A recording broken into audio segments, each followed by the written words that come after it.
Olukungaana luno lutegekeddwa ekitongole kya African Union. Ekitongole kino kye kigatta ensi za Africa zonna. Naye nga mu kitongole kya African Union mulimu ekitongole kya Africa CDC nga kikwasaganya ensonga z'ebyobulamu ku lukalu lwa Africa. Tulina ensi 88 ezitwegasseeko okujja okukubaganya ebirowoozo ku biki bye tuyize mu kulwanyisa endwadde enkambwe ze tubadde nazo, omuli obulwadde ng'obwa COVID, obulwadde ng'obwa Ebola, obulwadde ng'obwa Marburg, obulwadde nga obwa kolera. Ensi ez'enjawulo zibadde zirina endwadde enkambwe ezirumbagana, nga twagala okuteeka ennyo essira mu ensonga ezirimu okusomesa ennyo ebyobulamu n'engeri ki gye tusobola okukwataganamu n'abantu abali mu bitundu byaffe ebya wansi, ate era n'engeri ki tusobola okukwataganyamu n'abakulembeze ab'enjawulo.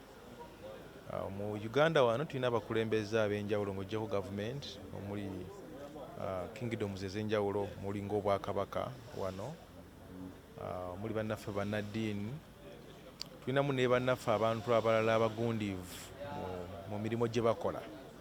Kati okulwanyisa endwadde enkambwe nga zino oluusi weesanga tekiri ku maanyi ga gavumenti gokka, naye enkolagana ya gavumenti n'abantu abalala ab'enkizo mu nsi zino ez'enjawulo by'emu ku bintu ebikulu bye tugezaaho okutunuulira. Twagala era okugezaaho okuteekawo ebbago eriyinza okutuyambako ku lukalu lwa Africa, okulambika engeri gye tusobola okukwatamu ensonga ezigendereddwamu okwongera okunnyikiza ensonga z'okusomesa abantu ku byobulamu, naddala singa tuba tulina endwadde enkambwe nga zitulumbaganye.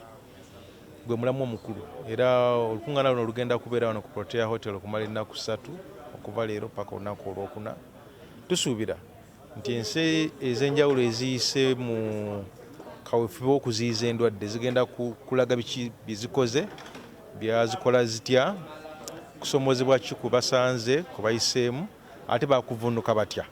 Kati ensi endala ezitafuna nkomukisa kufuna ku ndwadde zino nkambwe, oluusi bwe bafuna endwadde zino enkambwe bafuna okusomozebwa okw'amaanyi. Kati okwogerezeganya guno okusomesebwa kuno kutuba tulimu n'okubaganya ebirowoozo kuyamba ensi okutegeera ki ekirina okukolebwa. Ye Dr. Richard Kabanda ow'ekitiibwa era nga mukungu mu minisitule ey'ebyobulamu.